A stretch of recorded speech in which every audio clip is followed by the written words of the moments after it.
It's really good to see all of you, and I hope you're doing well on this beautiful Sabbath day.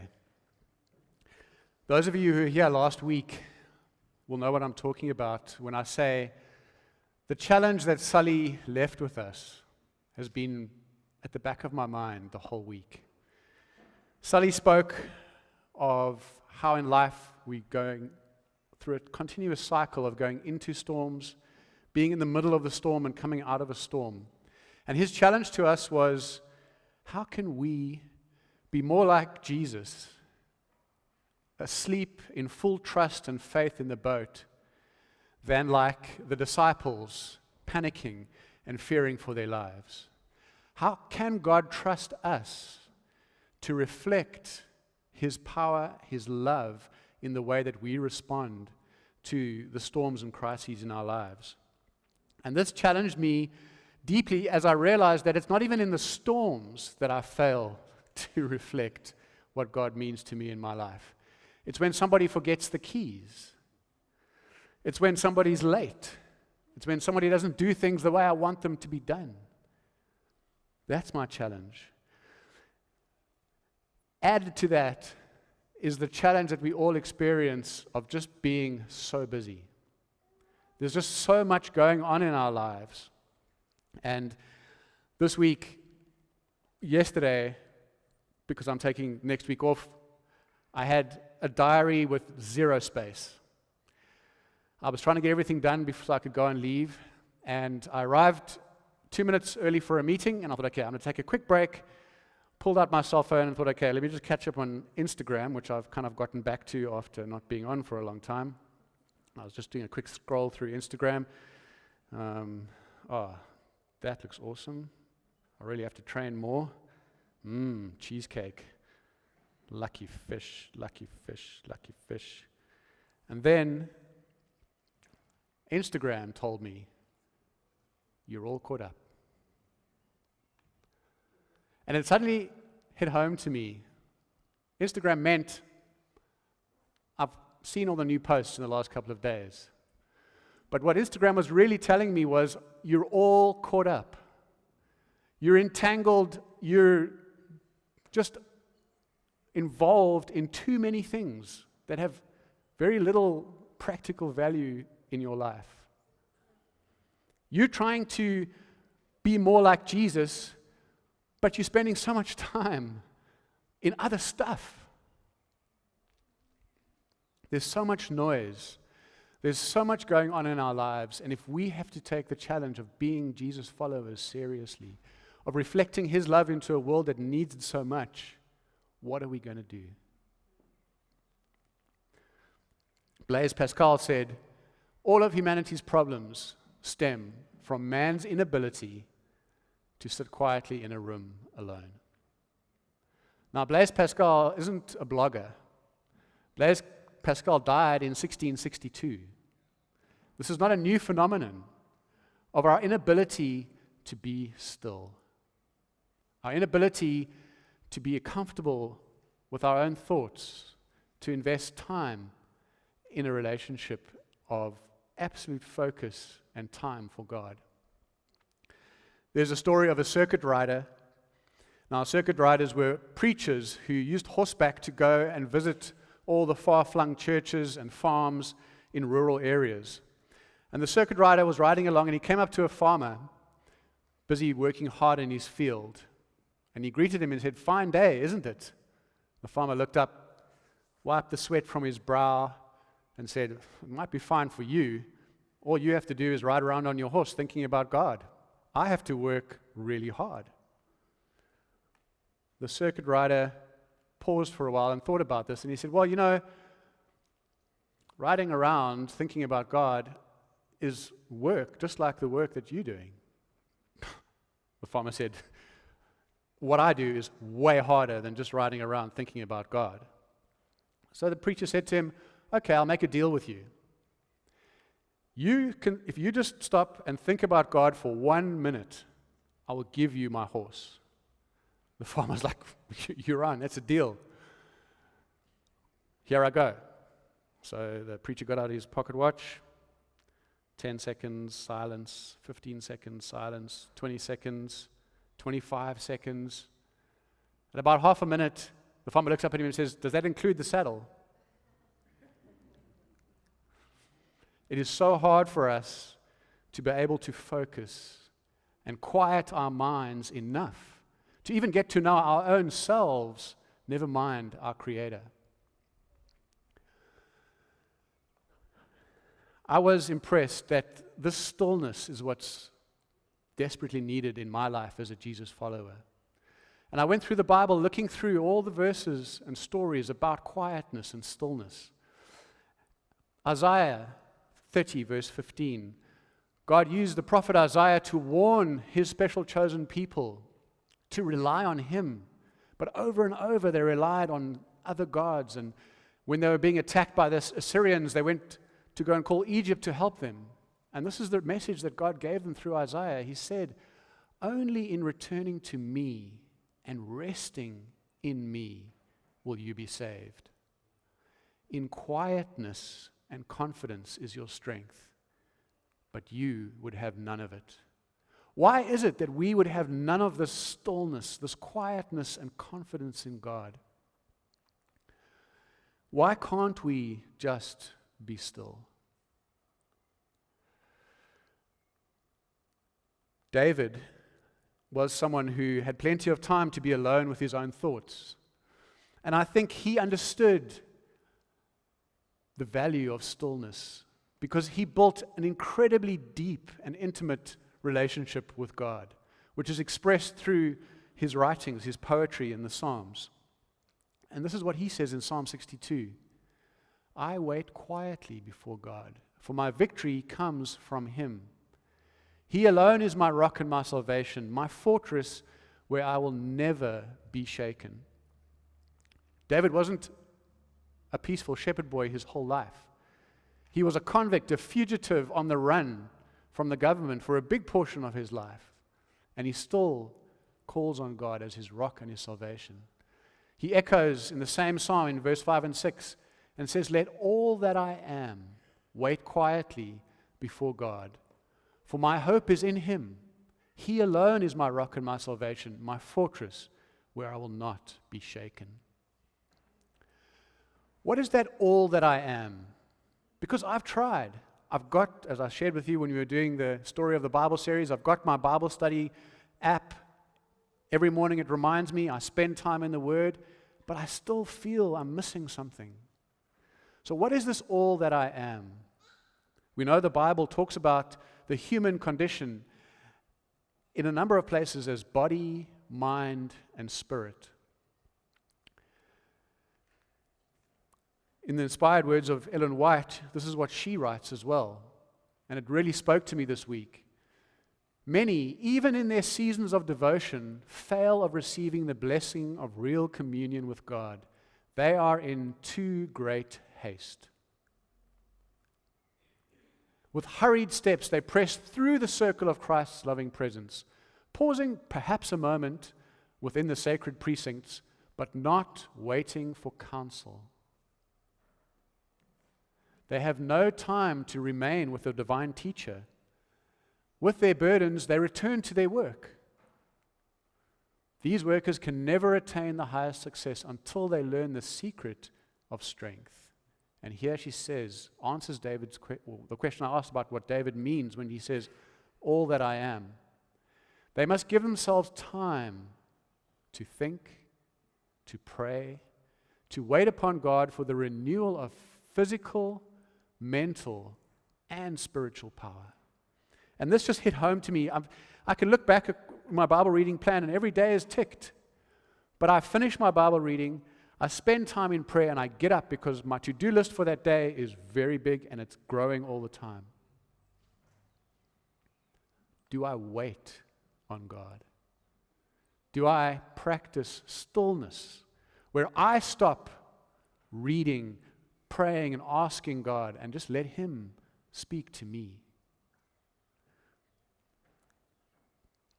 So let's look at these three areas. And they are so integrated that I'm going to mention some things in each of the three sections, but they apply across often. So, body. Now, a lot of people say the Bible doesn't really talk much about physical exercise. And I mean, you love to run, Glenn, but you know, in Proverbs 28 it says, only the wicked run when no one's chasing them. Well, it was a very different experience when Jesus lived in the stories of the Bible. We as a race were far more physically active. Everything you had to do required physical effort.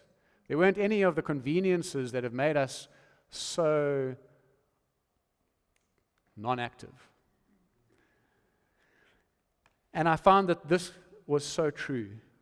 Abusing the body leads the mind to abuse itself. If we're not looking after our bodies, our minds start abusing themselves, because we were created to have strong bodies that work hard and are rested by the end of the day. I got a step counter in my watch, and I'd always assumed that I was walking, because I have a standing desk at work and I'm up and down the stairs to meetings and I have to go to different campuses, and I would get 10,000 steps, no problem. After a week of having the watch, I was averaging, before I went for a run, 3,000 steps, 4,000 steps. I had no idea how inactive I actually was. I think there's three aspects to the body that we need to take into account in learning to be still, in learning to be in God's presence. We need enough rest, and that says sleep. I know from my experience, and I know if you're anything like me, none of us are getting enough sleep. There's always another episode on Netflix or more social media to get through, or if you're a workaholic, more to be done. And then the alarm goes off at 5, and after 5 or 6 hours of sleep, we dive into the day again. So sleep. You need to look after yourself physically for your mind and your spirit to be where they need to be. I've missed out a comma between run and fast. That's just for me, okay? Run, and it doesn't have to be running, all right? It would be great if you would all be on the mountain enjoying the beauty of running on those single track paths, but some exercise, and walking is perfectly good. Gardening is fantastic. You need to exercise your body in some way so that your mind is in the best place to be able to connect with God.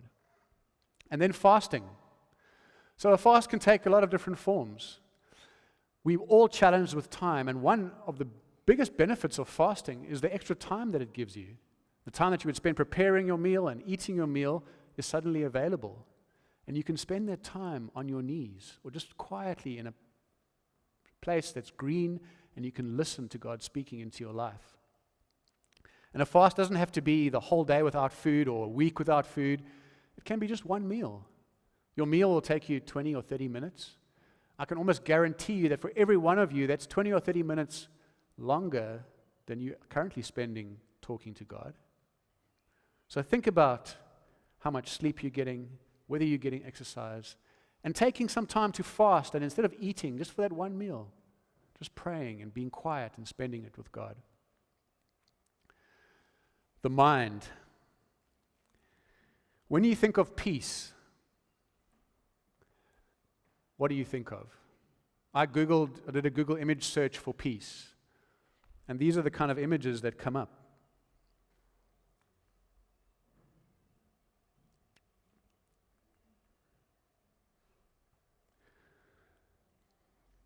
What do you notice in common with these images?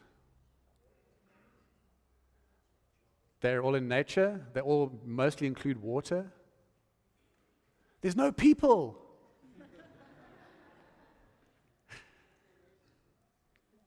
To get the mental space that you need, to be able to take the time out and really quieten your spirit, quieten all the voices that surround us so much each day, you need to spend time alone.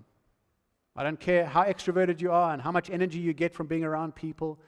it's important that you spend some time alone. Prove Blaise Pascal wrong, that you can sit alone in a room with yourself and be comfortable with your own thoughts. In 2014, the University of Virginia conducted an experiment where they took people and they put them in a room without any other stimuli. Blank walls, nothing to read, no cell phone, nothing to do. And they wanted them to stay there for 15 minutes. The only thing they allowed them in the room was a device that would administer an electric shock. More than half of the subjects started to shock themselves after 5 or 6 minutes of being in that room. That's how uncomfortable we are with just being alone.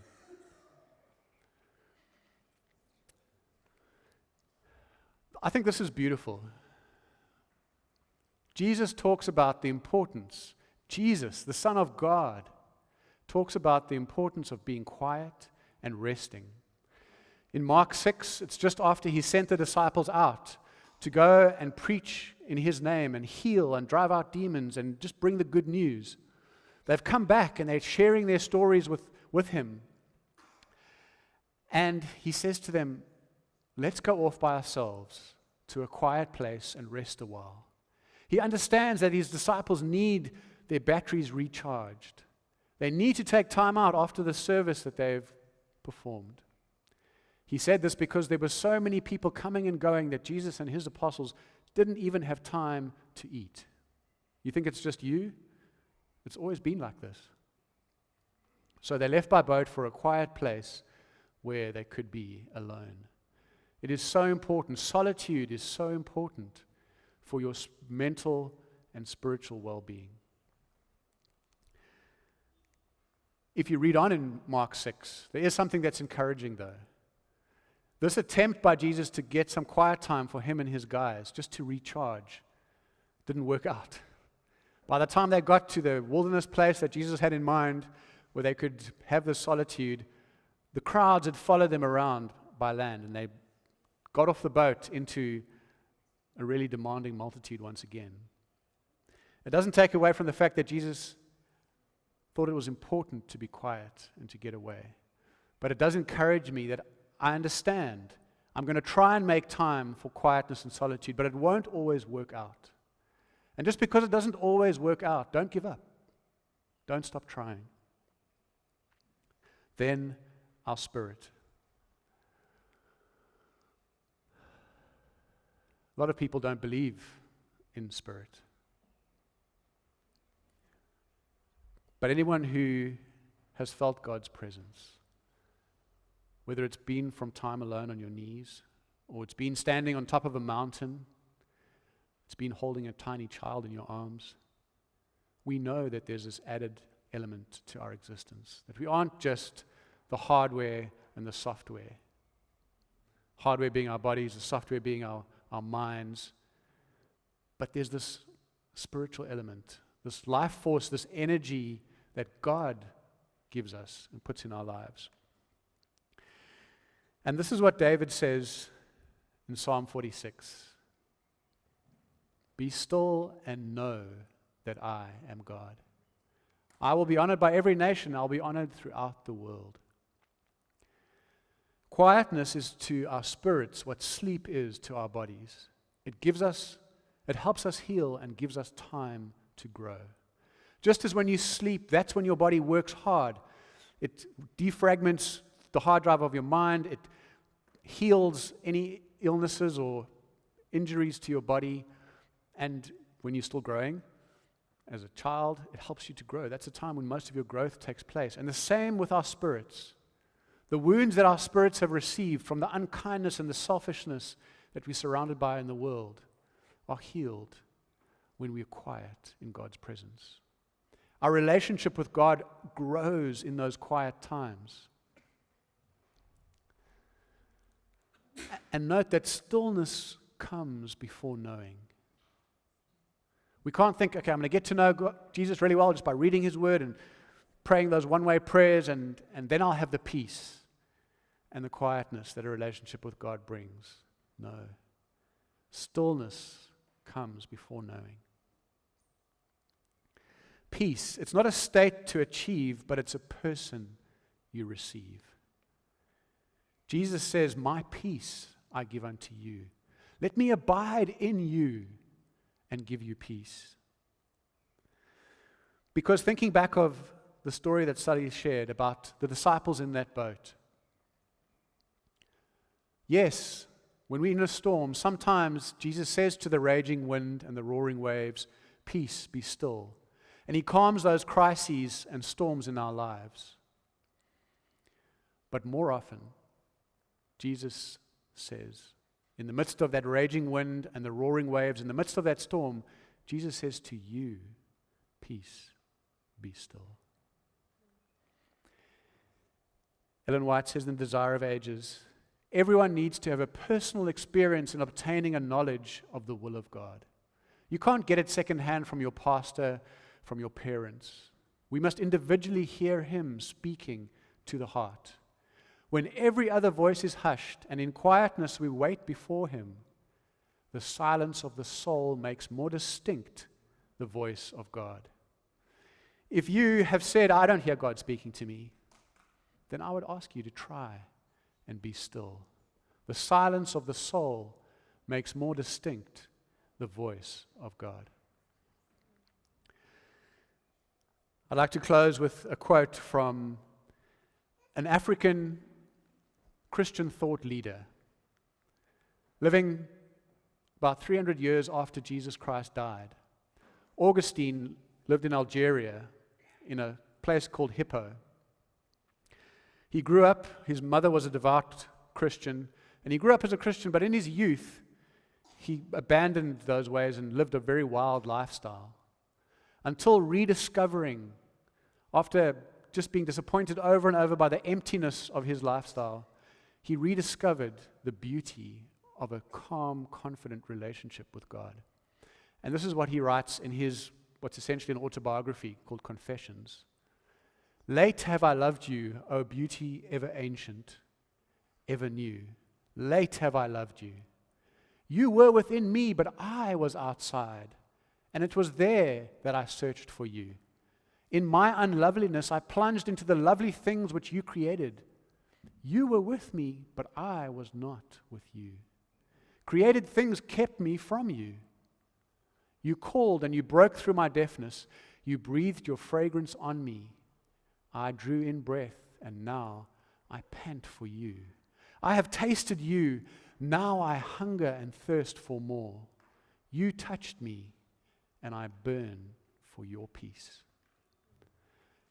It's my deep desire for my own life, for my own relationship with Jesus, but also for every one of yours, that you will let him lead you into those green pastures, that you'll lie on your back in that green grass and look up at the blue sky or the starry sky, that you'll allow Jesus to take you to those still waters, and that you'll drink deeply from his love.